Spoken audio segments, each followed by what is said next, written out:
Perkenalkan, saya dulu Putri Syaudiari, saya perwakilan dari tim kreatif Soresu. Di sini saya izin untuk bertanya.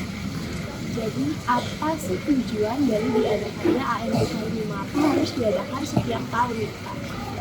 Terima kasih Adik. Jadi pemerintah mulai tahun 2020 sudah menghapus yang namanya ujian nasional dan diganti dengan asas nasional. Apa sih yang pertama? Lepas dari dengan tujuan ANBK ini, yang pertama apa sih beda antara UN dengan AN itu? Nah, bedanya kalau UN kemarin ujian nasional itu adalah mengukur tentang akademik anak. Ya akademik itu pun akademiknya hanya seberapa bahasa Inggris, matematika, bahasa Indonesia, IPA. Sekarang di AN ini tujuannya adalah mengukur secara menyeluruh daripada kemampuan anak itu dan kondisi sekolah yang ada. Karena di AN itu yang diukur adalah literasi secara menyeluruh, numerasi, dan menyurvei karakter anak. Nah, menyurvei karakter anak. Dan bedanya lagi, kalau UN dulu melibatkan seluruh, itu diambil adalah kelas 9 di SMP semuanya, tapi di AN ini yang disurvei, kan survei, cuma disampling cuma 45. Nah, jadi walaupun dengan 45 anak itu sudah mencerminkan kondisi sekolah yang sesungguhnya. Karena di AN itu yang diukur adalah literasi anak dan numerasi anak serta karakter anak. Gurunya juga ikut sebagai survei lingkungan. Bukan hanya anak-anak yang disurvei, bukan hanya anak kelas 8 yang dijadikan sampel, tapi guru-gurunya juga ikut dijadikan sampel untuk mengetahui kondisi sekolah. Jadi yang 45 orang ini diambil secara acak berdasarkan jenis kelamin, berdasarkan penghasilan orang tua yang tercatat di Pak Dapodi, berdasarkan nilai akademiknya. Nah, ini bukan sembarang sampel yang 45 ini. Yang 45 ini berasal dari berbagai latar belakang.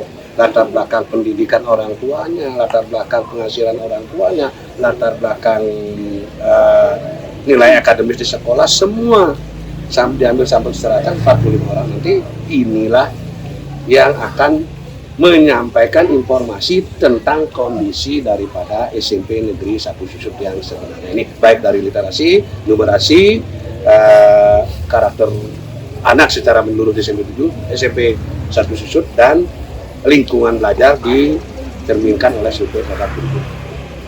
Terima kasih atas jawabannya, Ya, Pak. kasih. Mohon maaf untuk menjawabnya. Terima kasih. Terima kasih. Pak. Nah, jadi sebelumnya di sini perkenalkan nama saya Nindya, Bu. Saya perwakilan dari salah satu tim kreatif Sonesu. Ya. Nah, jadi di sini saya mau bertanya, Bu, kepada Ibu mengenai pelaksanaan ANBK di sini di SMP Negeri 1 Susut. Nah, sebelumnya saya mau bertanya, apa sih tujuan sebenarnya dari adanya asesmen nasional ini, Bu? Dan kan setiap tahun itu ada di setiap sekolah, Bu, pelaksanaannya. Ya. Jadi sebenarnya apa sih tujuan dari adanya ANBK, Bu, di setiap sekolah? Terima kasih deh ya. Tujuan dari ANBK yang dilaksanakan setiap tahun oleh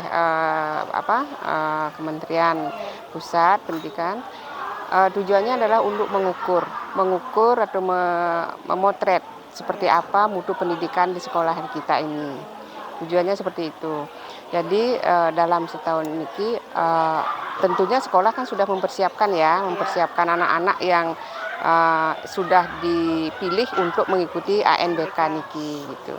Artinya sekolah juga sudah mempersiapkan bagaimana melakukan proses pembelajaran supaya anak-anak bisa memahami, bisa menjawab soal-soal yang ada di ANBK itu gitu.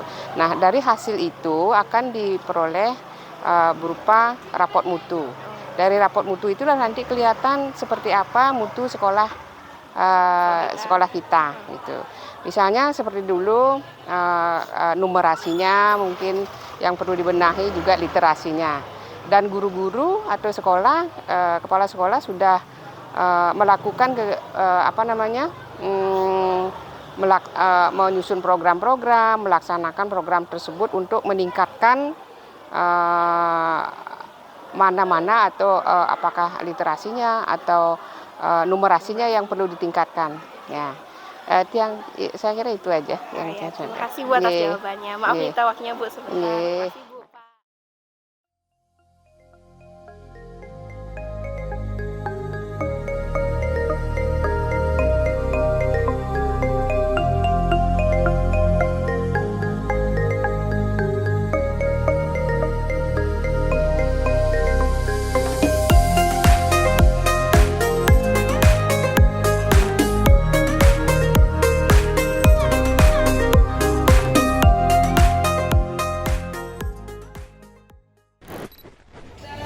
Om Swastiastu Pak, selamat pagi. Perkenalkan saya Diana dari tim Kreatif Sonesi. Jadi di sini saya akan mewawancari Bapak selaku kepala sekolah di SMP Negeri 1 Susur. Kalau boleh tahu apa saja persiapan yang sudah disiapkan untuk pelaksanaan ANBK tahun 2023 saat ini? Baik, terima kasih Mbak Diana. Ya. Terkait dengan ANBK tahun 2023 ini tentunya mengukur 3 komponen. Yang pertama adalah kemampuan literasi siswa, yang kedua adalah kemampuan numerasinya, yang ketiga adalah kemampuan dari karakter anak. Di dalam 1 tahun ini kita sudah membuat sebuah program di sekolah yang kita namakan dengan SOKA, Sonesus Kita, di mana kegiatan itu tidak lain adalah tujuannya untuk meningkatkan kebijakan.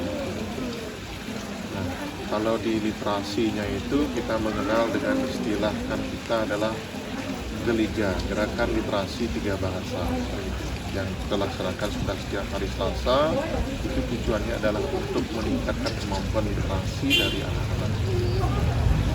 Kemudian untuk di numerasi kita memiliki program Senandung yang kita laksanakan setiap hari Kamis, di mana Senandung ini tujuannya tidak lain adalah meningkatkan kemampuan numerasi anak-anak Sonesu. Kalau untuk di karakternya kita memiliki program Gerta yang kita laksanakan setiap hari Rabu. Ya, mudah-mudahan dengan treatment yang sudah kita lakukan di sekolah ini, kemampuan literasi, numerasi, dan karakter anak Sonesu dapat meningkat dari tahun sebelumnya, di mana nanti tertuang di dalam rapor pendidikan yang akan muncul di tahun 2020. Untuk pelaksanaan, kita mengambil pada gelombang pertama, kita memiliki 3 ruangan dengan 1 sesi dan struktur perjalanan ANBK di tahun ini. Kemarin di hari Senin tanggal 18 September itu sudah berjalan dengan baik, dan mudah-mudahan di hari kedua ini juga dapat berjalan dengan baik. Ya. Terkait dengan survei lingkungan belajar juga akan dilakukan oleh Bapak dan Ibu guru untuk mengukur bagaimana lingkungan belajar di sekolah kita, apakah sudah nyaman bagi siswa, program-programnya itu apakah sudah bisa mencapai sesuai dengan indikator yang kita tentukan. Nanti Bapak Ibu guru akan mengisi survei itu mulai tanggal 25 sampai nanti di bulan tanggal 8 itu. Artinya ANBK ini tidak hanya mengukur kemampuan dari siswa yang disampling sebanyak 50 orang itu, tetapi juga mengukur survei yang akan diisi oleh seluruh guru yang ada di sekolah ini. Baik, terima kasih Pak atas jawabannya. Maaf minta waktunya sebentar. Swastiastu Bu. Swastiastu. Nah, Sebelumnya perkenalkan Bu, nama saya Nindya. Saya perwakilan dari salah satu tim kreatif. Nah, jadi di sini saya mau bertanya Bu, sebelumnya kepada Ibu mengenai kegiatan ANBK yang sedang dilaksanakan di Sonesu. Nah, jadi Ibu sebagai panitia, apa saja sih Bu persiapan yang sudah dilakukan oleh panitia untuk pelaksanaan ANBK ini pada tahun sekarang? Begini Nak ya, terkait dengan pertanyaannya Ibu akan jelaskan ya. Yang pertama, kami selaku kelompok JA3 itu membuat suatu perencanaan. Ya, sebelumnya itu membuat perencanaan dengan mengumpulkan anggota Pokja 3.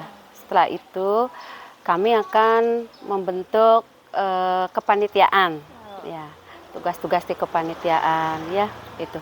Lanjut perencanaan, ya, dari membuat adminnya, kelengkapan administrasinya, semua itu sampai dengan pengaturan ruangan.